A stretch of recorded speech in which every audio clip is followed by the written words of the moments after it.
বিশ্বাস করবেন, আমি মুসলমান হিসেবে বলতেছি, ঈদের পরের থেকে শুধু একদিন তাও শনিবার দিন আমার 1500 টাকা লাভ হচ্ছে। জানেন, এটা কোনো না কোনোভাবে কোনো রাজনৈতিক দলের ছত্রছায়া। আপনি 10 টাকা হিসাব করেন না, অনেক টাকা চলে আসে। 10 টাকায় কিন্তু আর একটা ব্যাগ লাগবে। মাননীয় প্রধানমন্ত্রী জনাব তারেক রহমান এদিকে সুনির্দিষ্ট একটু মনোযোগ দেয়, তা আমার মনে হয় উনি সাকসেস হবে। যে লাল পাজেরও দেখেন না গাড়িও যে। আচ্ছা, হ্যাঁ, এই যে দেখেন ইকবাল ভাই মাংসের কোয়ালিটিটা, ভাই হাড় এবং চর্বির পরিমাণটা এখন কেমন দিচ্ছে? হ্যাঁ, ও আমার শালা তো। আচ্ছা, আমার এখনো গাবতলিতে 4টা গরু খারাপ। আমরা কি সেটা দেখাতে পারবো ভাই? 100 বার আপনি যা দেখবেন। হ্যাঁ, আমি কিন্তু যাবো একটু পরে। দেখবেন। আসসালামু আলাইকুম, কেমন আছেন সবাই? আপনারা ভালো আছেন? দেশ এবং প্রবাসে যারা আমাদের ভিডিও দেখছেন সকলকে জানাচ্ছি আন্তরিক প্রীতি এবং আচ্ছা, ঠিক আছে। আমরা চলে আসলাম আমি ভাইরাল ম্যান, যার হাসিতে আপনারা মুগ্ধ এবং সবসময় কিন্তু আপনাদের পছন্দের একজন মাংস বিক্রেতা ইকবাল ভাইয়ের কথা কিন্তু বলছিলাম।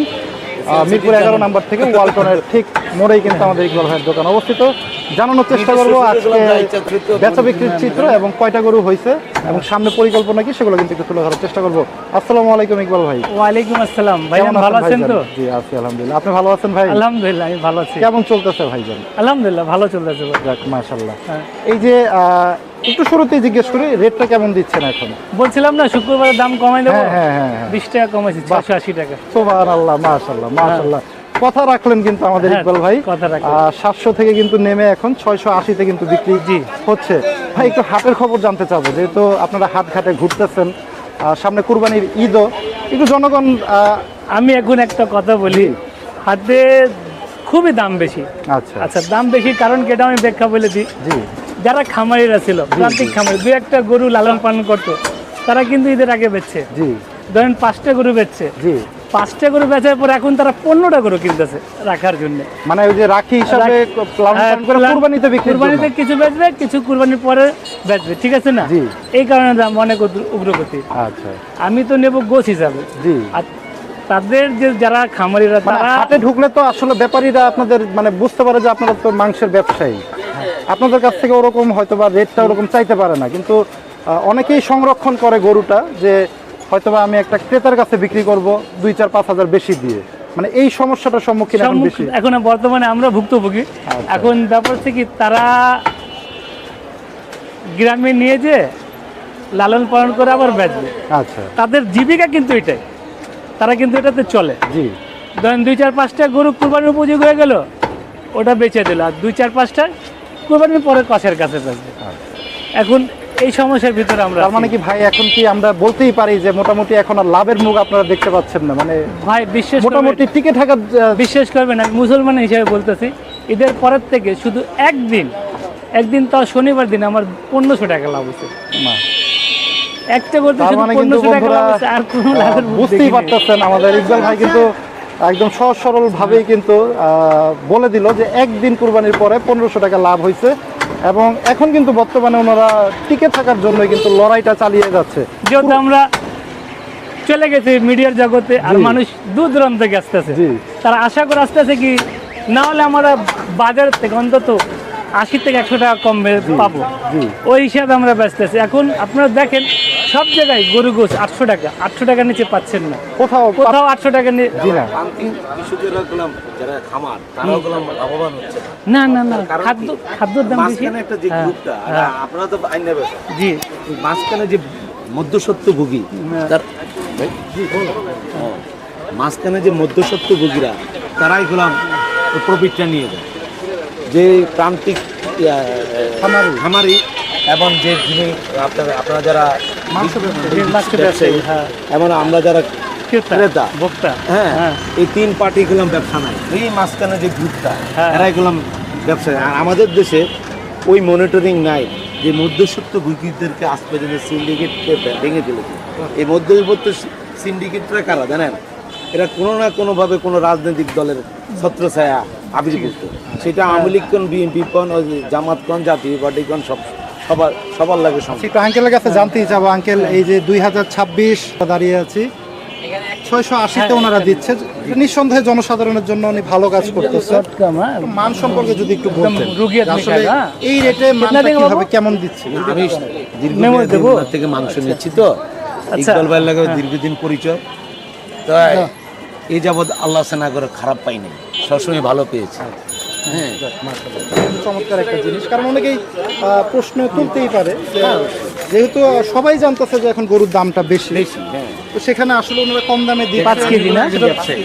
যেমন আমি আমি আমি হলো খেলনা স্টেশনের ব্যবসায়ী। গতকালকে আমি চকে গিয়েছিলাম মাল আনতে, চকবাজারে। হ্যাঁ মাল আনতে গিয়েছিলাম, তো আমি তো আগের রেডি নিয়ে গেছি টাকা, ওখানে যায় প্রত্যেকটা মাল 10 টাকা করে পার পিস বেরিয়ে, মানে সেই মালও 6 না সেই ভাই? মাল মানে এক একটা মাল ধরেন আপনার মোবাইলটা ধরেন ছিল 5 টাকা, এখন যে আপনি তো 5 টাকা হিসেবে নিয়ে গেছেন, ঈদের আগে তো আমার ছিল 5 সিগনেচার টাকা, লাগবে? ঈদের পরে তো অনেকদিন পরে ব্যবসা প্রতিষ্ঠান খুলছে, আমি যাই দেখি এখন 6 টাকা। মানে এখন কেন? এটা হচ্ছে কি, তারা বুঝলো যে যে দানা, প্লাস্টিকের যে দানা, র মেটেরিয়ালস প্লাস হলো তেলের এর কারণে প্রোডাকশন ক্ষমতা বেড়ে গেছে। তো যিনি উৎপাদন করে তার তো লাভ করতে হবে, এবং যিনি হোলসেলার তারও তো একটা প্রফিট। আমরা যারা ঠিক আছে, রিটেলার, আমরা তো কম করছে তো? হোলসেলার থেকে আসি, আমাদেরও তো একটা বাড়তি হয়, আমাদের থেকে যখন ক্রেতা নিবে তখন তারও তো বাড়তি নিতে হয়। এখানে একটা বিশাল একটা 10 টাকা হিসাব করেন না, অনেক অনেক অনেক টাকা চলে আসছে। 10 টাকায় কিন্তু অনেক আর একটা ব্যাগ লাগবে?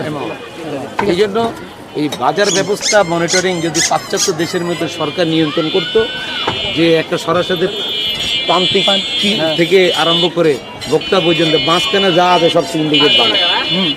আমার কথা বুঝতে ইকবাল ভাই কি আঙ্কেলের কথার সাথে কি একমত কিনা? হ্যাঁ, আমাদের মানে ভোক্তা যেহেতু মধ্য ফ্যামিলি যারা আছে না, তাদের কষ্ট হয়ে যায় 800 টাকা গোস নিয়ে।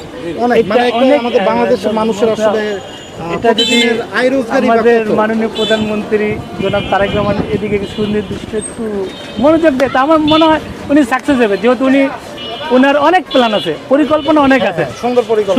সুন্দর পরিকল্পনা, এবং সবচেয়ে বড় কথা কি, উনি গরিব মানুষকে আগলায় ধরতেছে। আমরা তো অনেক সময় পলিটিক্যাল বা রাজনৈতিক দলদেরকে বদনাম করি, এর থেকে সবচেয়ে হচ্ছে আমলারা যদি দেশপ্রেম বিপর্যয় হয়, তারা দেশপ্রেম যদি না থাকে তাহলে হাজার ইবলিসের থেকে শ্রেষ্ঠ শয়তান তারা। আমলারাই হচ্ছে মাঠ পর্যায়ে মনিটরিংগুলি করে, এবং তারা যদি সৎ থাকে তাহলে রাষ্ট্রের যেই দলেই থাকুক না কেন তারা নিয়ন্ত্রণ করতে পারবে, এবং আমলাদের জন্য রাষ্ট্র পরিচালনা করা সহজ হবে। আমলারা যদি সঠিকভাবে সিদ্ধান্ত না দিতে পারে, এবং আমাদের দেশে আরেকটাও সমস্যা, দেশ স্বাধীনতার 55 বছর হয়েছে, ব্রিটিশেরা 1947 সাল পর্যন্ত দেশ চালাইছে, এবং 1971 সালে মহান মুক্তিযুদ্ধের পরে দেশ স্বাধীন হয়েছে, কিন্তু ব্রিটিশ এবং পাকিস্তানের যে শাসন ব্যবস্থা, সে এখনো সে মধ্যাহ্ন আমলের অফিস আদালত চলে। আধুনিক এবং সময়ের প্রেক্ষাপটে গেলাম, সে রুলস অফ রেগুলেশন পরিবর্তন করতে পারে না। চাহিদা আপনার ব্যবসা আগে এক সময় এক ধরনের ছিল, এখন হলো আধুনিক। আধুনিক সাথে আপনি যদি তাল মিলিয়ে না চলতে পারেন, তাহলে বিশ্বের সাথে অন্যান্য দেশের সাথে আপনি কুলাই উঠতে পারেন। এটাই হলো আসল। চমৎকার বক্তব্য কিন্তু আঙ্কেলের। একটু চলে যাবো ইকবাল ভাইয়ের কাছে। ইকবাল ভাই, আপনার আব্বা আমার আব্বা এক সিস্টেম ব্যবসা করে, এখন দেখে আরেক সিস্টেম। ভাইয়া 680 টাকার 700 টাকা মাংস মিল করে দিচ্ছে, হ্যাঁ 20 টাকার বেশি দিচ্ছে।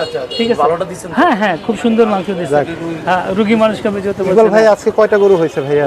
আমি একটা জবাই দিছিলাম, এটা অলরেডি শেষ পর্যায়ে, আরেকটা জবাই হচ্ছে, মানে আস্তে আস্তে। হ্যাঁ, আর অলরেডি একটা কাস্টমার চলে আসছে, উনি একটা পুরো রান নেবে। বাহ, এটা কি মানে ফোনের অর্ডার ছিল? না, অলরেডি এখানে চলে আসছে। ওই যে লাল পাজেরও দেখেন না গাড়ি, ওই যে। আর এখন একজন 5 কেজি মাংস দিলাম। ঠিক আছে, দেখায় ওই যে লাল গাড়িটা নিয়ে আসছে কিন্তু আমাদের ইকবাল ভাইয়ের কাছে। একটা রান নিবে আস্তে পুরো রান নিয়ে যাবে। ওটা কি ওই যে আসতেছে প্রসেসিং হয়ে? হ্যাঁ, প্রসেসিং হয়ে আসতেছে, প্রসেসিং হয়ে। ওটা এখন কি ভাই মানে সার তো মাঝখানে বেশ অনেক দিনই আপনি খাওয়াইলেন, এখন কি দিচ্ছেন, মানে সার দিচ্ছেন না বকন দিচ্ছেন? এখন আমার বকন আপনাকে বলছি আমি, এর আগের ভিডিওতে বলছিলেন যে ভাই হয়তোবা সামনে আর সার খাওয়ানো। এবং চলে যাবো ইকবাল ভাইয়ের কাছে, যদি একটু মাংসের কোয়ালিটিটা আপনাদের দেখাই। কোয়ালিটি ভাই, আল্লাহর রহমতে একের কোয়ালিটি। এই যে ছোট ক্রেতা কিন্তু এই যে মাংসের কোয়ালিটি ভাই, এই যে দেখেন ইকবাল ভাই মাংসের কোয়ালিটিটা। ভাই হাড় এবং চর্বির পরিমাণটা এখন কেমন দিচ্ছেন আপনি? ওই রেগুলার মতো ওই যে 200 গ্রাম। 200 গ্রাম। আচ্ছা, এটারও কিন্তু কোনো পরিবর্তন নাই, না কিন্তু না, দামের কিন্তু পরিবর্তন করলে ভাই ক্রেতারা ঠকবে, ভক্তরা ঠকবে, আমার ঠকানোর ইচ্ছা নেই। বাহ, মানে নিজে ঠকবো ক্রেতা ঠকাবো না নাকি? জি, বাহ, 680 টাকা। এবং মাংসের মানও কিন্তু দেখাই দিল, অলরেডি 2টা হয়েছে, আরো একটা কিন্তু প্রসেসিং হয়ে কিন্তু না একটা হয়েছে না ইকবাল? হ্যাঁ, আরেকটা প্রসেসিং হচ্ছে। আরেকটা প্রসেসিং হচ্ছে। টার্গেট কি আজকে এই 2টাই নাকি আরো যাবে? না, এই দুইটাই। না? যেহেতু আমার ওই মেদির মানে শরীর অসুস্থ, ওর মাথা ব্যথা করতেছে, জ্বর আছে, তারপরে আমি রাখছি। আচ্ছা, ওই পাশ থেকে আমি ভাই বলতেছে যে আমাদের কি দাঁড় করে মাইরে ফেলাইতে চান না, নাকি? আসলে আমি একটু ভাইয়ের সম্পর্কে জানতে চাই। বোন ইকবাল ভাই কি বোন বিয়ে করছেন? হ্যাঁ, ওর আমার শালা তো। আচ্ছা, আর তারপরে আচ্ছা আচ্ছা, যাক যাক, চমৎকার। কিন্তু এই মহব্বতটা যাতে সবসময় থাকে এটা কিন্তু আমরা চাই। আমরা সবসময় জনগণ থাকি। ভালোবাসে আপনাদের সবাইকেই, কারণ এই জন্যই, মহব্বতের জন্যই কিন্তু ভাই। ভাই যাই হোক ভাই, প্রতিবেশী তো একটু কখনো মন বাড়াবাড়ি হয়ে এটা যায়, হবেই। কখনো হাসি খুশি, হ্যাঁ, ঠিক এটা আছে? হবেই। হ্যাঁ। তো যাই হোক ইকবাল ভাই, সামনে পরিকল্পনা কি ভাইয়া? ভাই সামনে পরিকল্পনা কি? হ্যাঁ, চলবে, গরু চলবে। দাম অফার তো সম্ভাবনা নাই, এর ভিতরে দেখতেছি কয়েকজন গরু না পেয়ে দোকান বন্ধ রাখছে। আমার আবার কোনো হিসাবই নাই। আচ্ছা। অলরেডি আমার এখনো গাবতলিতে 4টা গরু খারাপ। আমরা কি সেটা দেখাতে পারবো ভাই? 100 বার আপনি যা হ্যাঁ, দেখবেন। আমি কিন্তু যাবো একটু হ্যাঁ, পরে। যা দেখবেন। আমরা কিন্তু আজকে ইকবাল ভাইয়ের গরু দেখা দিব গাবতলী হ্যাঁ, হাটে, কেনা গাবতলিতে গরু। গরু দেখা যাবে। একটা মুন্ডি আছে, মুন্ডি। জি জি। মুন্ডি দামুর আছে, ওটা দেখবেন, খুব একের দাম আছে। আচ্ছা ঠিক আছে, আমরা কিন্তু একের সেটা দাম। একটু দেখানোর চেষ্টা ওটা- করব। ওটা আমার মনে হয় 100 কেজি হবে, আর ওটা ক্রেতা দেখলে আমার আকর্ষণ বাড়বে। আচ্ছা ওটা। আচ্ছা, ঠিক আছে, আমরা কিন্তু ওই সেটা সারবে কবে পিছে থাক। তাই না? হ্যাঁ, সারবে কবে উনি পিছে থাক। উনি কিন্তু আবার দামুর করে, মানসম্মত দামুর কিন্তু উনি মাংস প্রোভাইড করতেছে ক্রেতাদের, যার কারণেই কিন্তু অল্প সময়ে এই কিন্তু গরুটা যদি দেখতেন ভাই, মা আপনি বলতেন কি এটা সার, তাই এত সুন্দর ছিল গরুটা। কালারটাও কিন্তু সুন্দর আসছে। হ্যাঁ। এবং কত কেজি ওজন হয়েছে ভাই এই গরুটা? এটা হইছে আপনার 160 কেজি মনে হয়, 4 মণ। হ্যাঁ, 4 মণ হচ্ছে।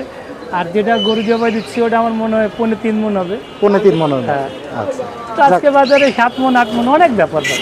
এই সিজনে মানে এই সময়ে 7-8 মণের কিন্তু গরু অনেক অনেক ব্যাপার, অনেক এটা কঠিন একটা ব্যাপার। আল্লাহর কাছে যত শুকরিয়া করবো ততই কম আছে। মাশাআল্লাহ। ঠিক আছে না? আমরা শেষ করবো ভিডিওটি একটু ইকবাল ভাই ঠিকানাটা বলে দিই। মিরপুর 11 নম্বরে এই যে ওয়ালটনের শোরুমটার ঠিক পাশেই কিন্তু আপনাদের জনপ্রিয় আমাদের ইকবাল ভাইয়ের মাংসের দোকান, কিন্তু নাম্বারটা একটু ইকবাল ভাইয়ের নিয়ে নেব আমরা। একটু নাম্বারটা বলেন ভাই। 016 016 80 80 88 88 78 78 56। 56। এটা কিন্তু আমাদের ইকবাল ভাইয়ের নাম্বার। যারা চান ইকবাল ভাইয়ের কাছ থেকে মাংস সংগ্রহ করবেন, তারা চাইলে ফোনে অর্ডার দিয়েও আসতে পারেন, হ্যাঁ। অথবা সরাসরি এসেও কিন্তু বাইরে আপনারা বল দাও। মাংস সংগ্রহ করতে পারেন।